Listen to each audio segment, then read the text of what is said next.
Welcome to the Powercast with Charlie Johnson. I'm one of the world's leading fitness and transformation coaches. I'm going to be providing you with the tools to build your ultimate body and mind.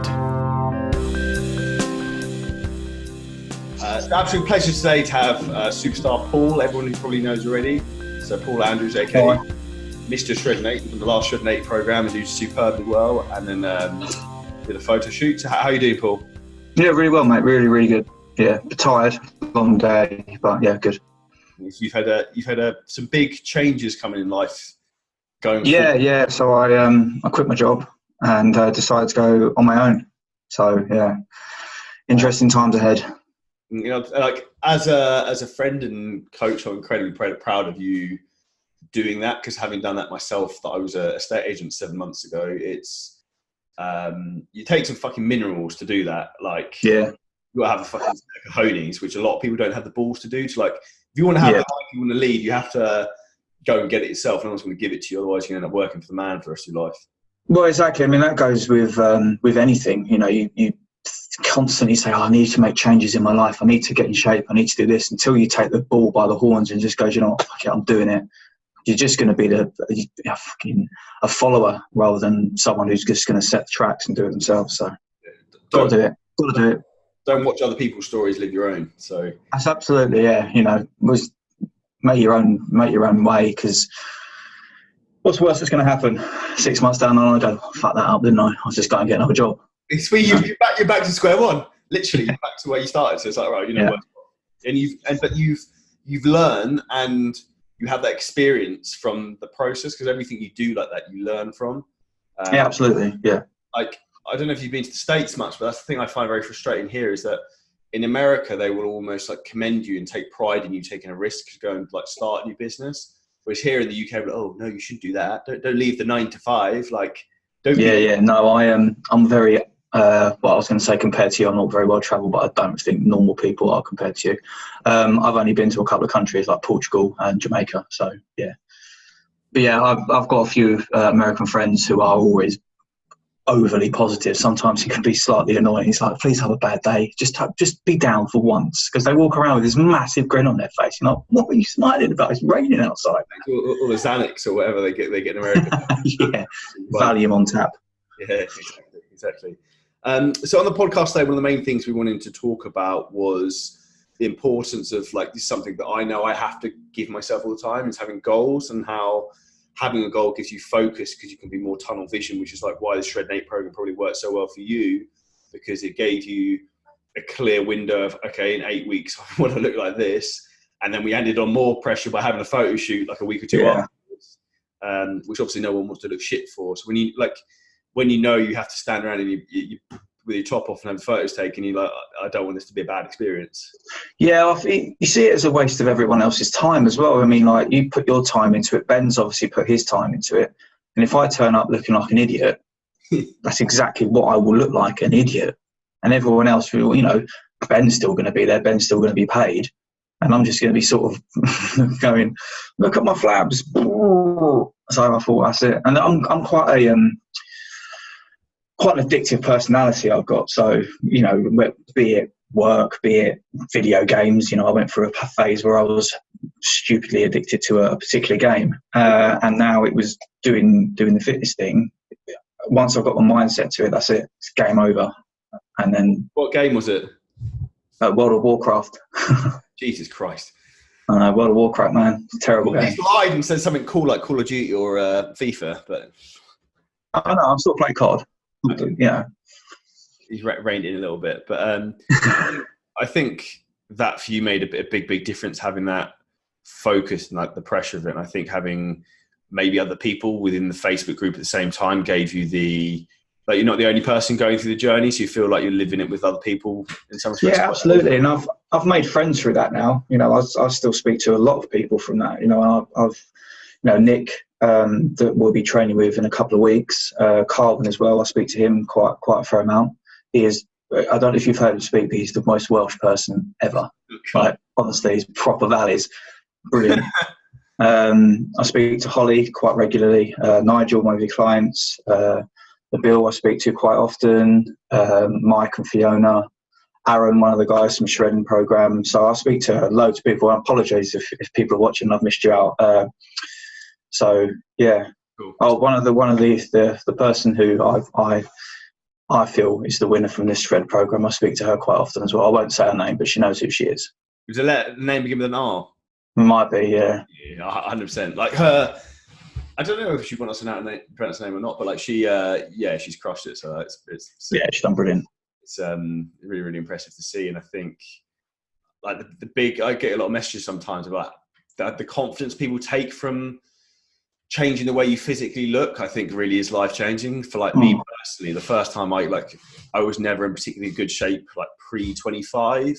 Oh, I trained like the same as everyone did, but I was like a weekend warrior where I train all week and eat like a dick at the weekend and not really pay attention. And then as soon as I understood that if I put an extra 20% in, I got another like 70% back. It was absolutely like night and day what you can achieve. But as soon as you see a bit of progress, all the hard work then suddenly becomes worth it because you can justify why you're doing X, Y, and Z. Yeah, I mean, I was quite lucky. I was blessed with being able to eat whatever I wanted for years. And people would say to me, how are you so skinny when you've got such a terrible diet? And it was awful. I mean, it was really bad. And then the classic happened, the big 3-0, and it just went everywhere. And I was like, oh my God, it's true. Metabolism went just slowed right down. But obviously, I just carried on eating crap because, don't really matter. I think it's one of those things. I think people get beyond the point of they're like, oh, fuck it, I'm a bit fat now anyway, I'll just deal with it. And then you need to have that trigger point that will make you take action and change and like reach out for help. And like everyone has something that will maybe trigger them. I don't know if you had anything in particular.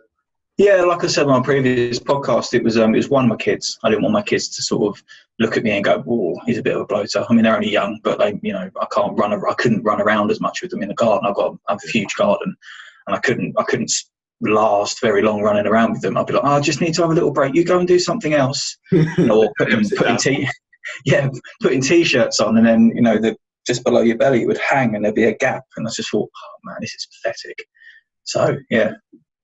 In terms of like the big change from there, what was the biggest struggle you found? I know like afterwards you found as well, it was like something I see very common with a lot of people, like say if anyone who's finishing the current program, like of Shred Nate, that once you achieve a big goal, like I had the same thing when I competed a lot of times, is you have fixated like a mind or a date in your mind.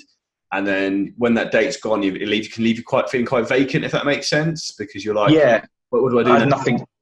What do I do now? It's kind of like I've worked my absolute bum off. I'm not going to swear as much because my kids are in the next room, but I've worked my bum off as much as I possibly can for 8 weeks for the shred program. Then for a further week, I'm still talking to these guys who are going, oh, I'm having a burger. And I'm thinking, oh, I'm not having a burger. I'm still eating my dog food. I'm in mince. And then it finished. I got a great result. I was I couldn't believe how the video that Mike did as well of the photo shoot was pretty dope. Class, man. Mike's brilliant. He's I'm not gonna big him up because he knows he's awesome. He smashed that out of the park. He's brilliant. If anyone hasn't seen that, check. If you look on go on my YouTube channel, you'll find there's an awesome video of Paul's shoot that's on there. It's really good. And Paul enjoying his first Nando's for a while. Oh man, that was sick. That was really good, honestly. But then I had the shoot. We munched Nando's. Genuinely, I could have probably eaten that 3 or 4 times without feeling full up, simply because of how my metabolism had kicked back in, constantly eating throughout the day, proper small amounts of food. And that went on probably for about maybe 2 or 3 weeks. So I went on holiday the following day after the shoot. And, I thought, I'll treat myself. I almost felt entitled, like I've earned this. I've earned eating crap for a little while. I've earned having this for a little bit. And then you start eating it and you're eating it and you're eating it. And then you get into the mentality, well, I certainly did at least, I can deal with that. I know, I'll start shredding again in a bit and I'll start, I'll bring it back in. And then I went on holiday for a couple of weeks, came back and was like, fucking hell, you fat. Oh my God, where's it gone? Where's my abs gone? Where's everything else gone? Simply because within 2 weeks, I was still eating as frequently as I was on the plan, but just rubbish. Yeah, really bad. I'd go back to eating a massive bar of chocolate and I felt ill, like rubbish. The first time I ate a proper big meal, it was a massive burger like that with chips and everything. I had a pudding, I was dipped chocolate donut dipped things. Oh, brilliant. I got back to where we were staying. I sat down. I went, I feel like I'm going to throw up. I thought I felt physically sick. And then I did it again the next day because, you know, I'm on holiday and I'm allowed. But it was the sense of entitlement that I've earned this. I don't care. I've earned this. It was really difficult to shake that. But would you, like, in hindsight, would you say you've learned from that? Absolutely. Yeah, absolutely. That is a very important experience in itself. So I'm glad that's happened to you and you fucked it up a little bit, like being polite. Because the same thing happens to everyone, but you learn from these mistakes. And the next time, you know, like, okay, I can have some treats and stuff and chill out a bit, but I just need to, like, within reason. Like, I did the same thing, and I've talked about this a few times, where last time I competed, I was so hungry and depleted. I went out after the show. Actually, Charlotte made me a load of cream egg brownies. I nailed about a kilo of those. And then we went for like a Turkish meal. Like, Turkish food is my favourite. And I ordered like every platter under the sun. And I'm not joking, when I got home at night, I felt so ill. I was lying on the bathroom floor with my stomach like abs like a turtle. And literally, I could feel like food come out my throat and ended up being like projectile and vomiting. And I had a photo shoot the next day at like 9 o'clock in the morning, which was like the worst thing ever. But the shoot was fine, to be fair. But you know when like you just feel like shit. I still look decent, but I was like, I would never ever do that again. But you almost need to push yourself to that extreme. Not that I recommend anyone ever does that, but disclaimer. But because then you know, like, okay, I don't want to feel that crap again. And I often find that if you find when I tend to eat a lot of food, it's when I stand up, I'm like, oh shit, like I feel bloated now. Whereas when you're sitting, it's almost the same as with alcohol. It's like while you're sitting down, you can drink. I mean, I know you don't drink very much, but being a big drinker previously, I'd find that I could, you know, drink sort of 4, 5, 6 pints and be absolutely fine. Then I'd stand up and go, oh, hi. It's the same thing with food. You eat it and eat it, rests, and then you stand up and you go, oh God. Yeah, 100%. Oh, yeah. That's one thing I always, a bit of a weird thing that I've noticed. I'm very self-aware, but subconsciously I do now to assess how full I am when I'm eating. It's like, I'll go to the toilet because I want to stand up and walk around and just see, like, can I eat anymore? Do I feel all right? Or like, have I taken the piss yet or not with this? Yeah. So it's being aware of those things. But again, like, life is an accumulation of experiences and you learn from all these small things. Yeah, absolutely. I mean, this was the main reason I wanted to sit down and have a chat with you. It was more to try and get a point across to the guys who are doing the shred program now. I mean, obviously enjoy yourself, but have some sort of a plan where you're going to go next. Whether you're, again, maybe run the shred for another 8 weeks, like Phil is, who's another person I speak to. There you go. Sorry, Phil. Yeah, he's got a Twitch stream, Flickster. He's very good, actually. Very, very, very talented artist, actually. So he's running it again for another 8 weeks.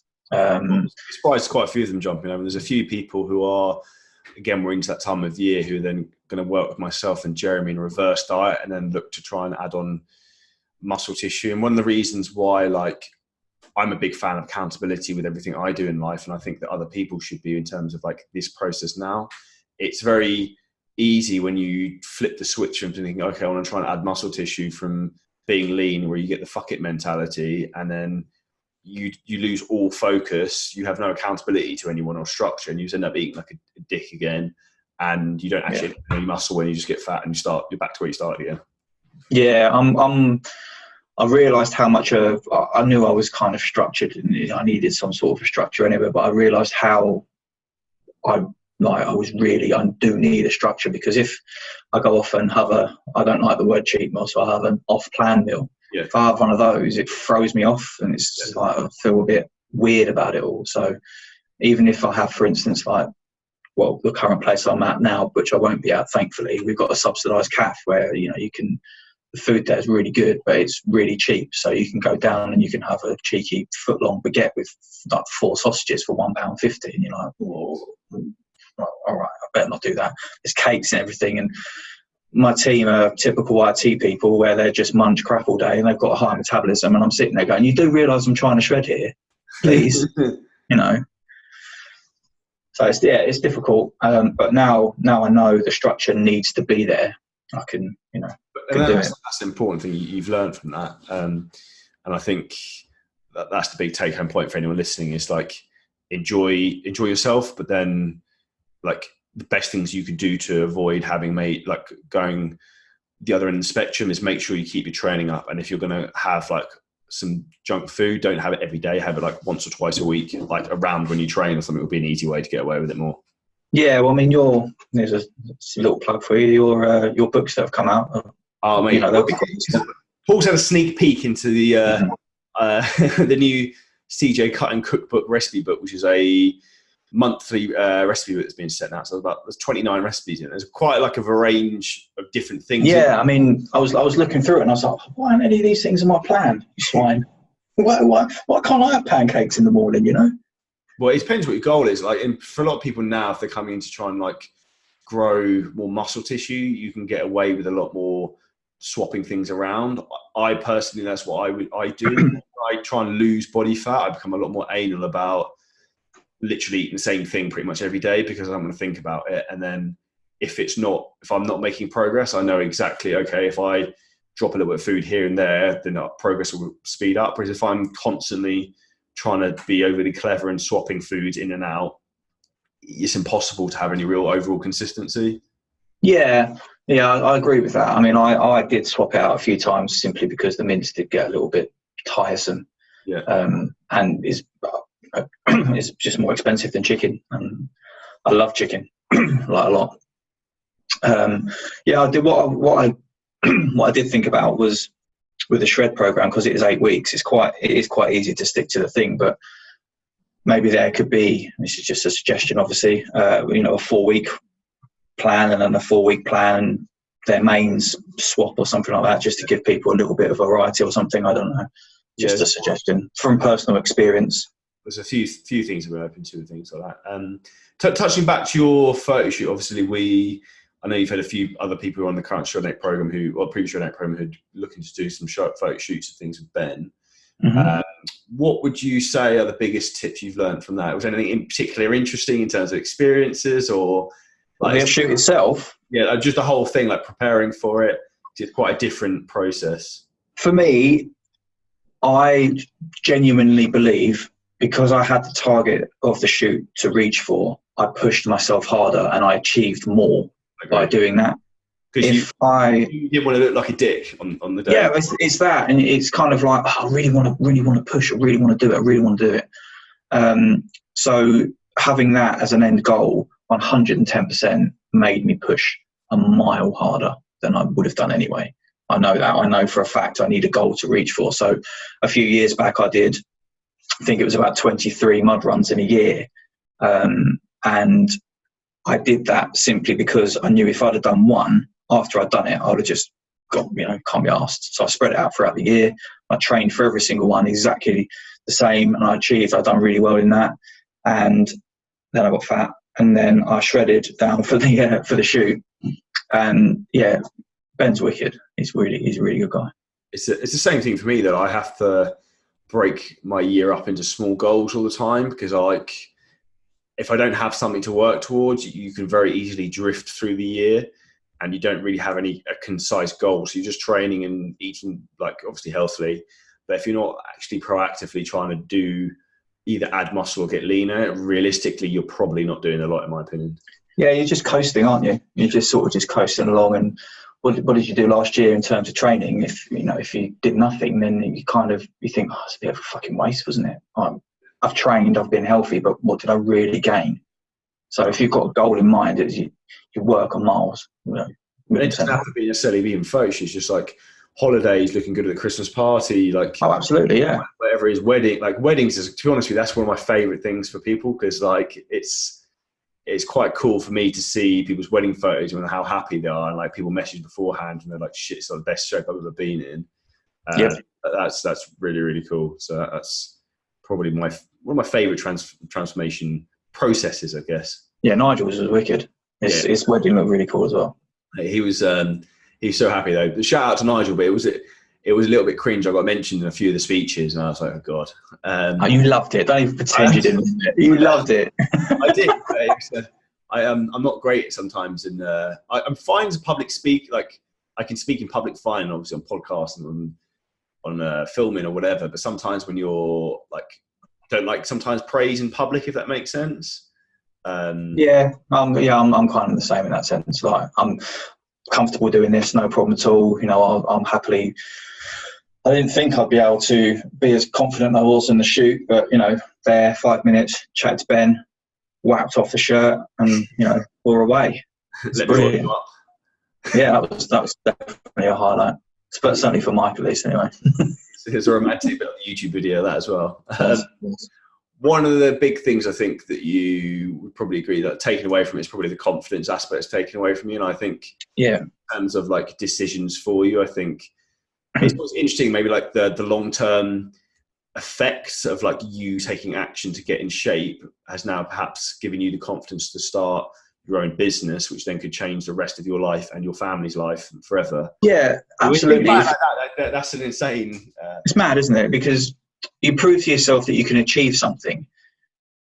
You know, if this opportunity had come up a year ago, I would probably say I'm 90% sure I would have just gone, no, I won't do that. Better safety. You know, just again, coast through the year, not really doing much.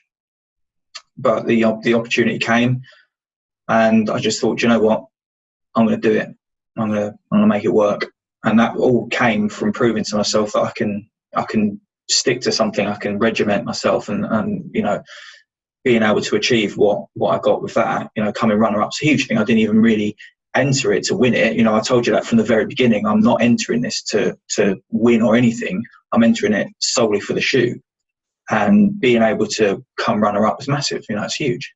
Yeah, it's sick. Like, and for me to watch your the progress throughout the whole program, and like almost in the brief time I've known you, like I can feel and see how your confidence has improved, if that makes sense. It's mad. Yeah, I was thinking about that earlier. Like, how long have I actually known you for? And it was March, wasn't it, that we did the first shred program that I had to stop. Yeah. So that's like 7 months. I feel like I've known you for fucking years. It's mad. Talk about confidence though. Like Mike actually brought up on an IG live yesterday. 7 months ago, I'd only just left my job to do this full time. So, but again, crazy, isn't it?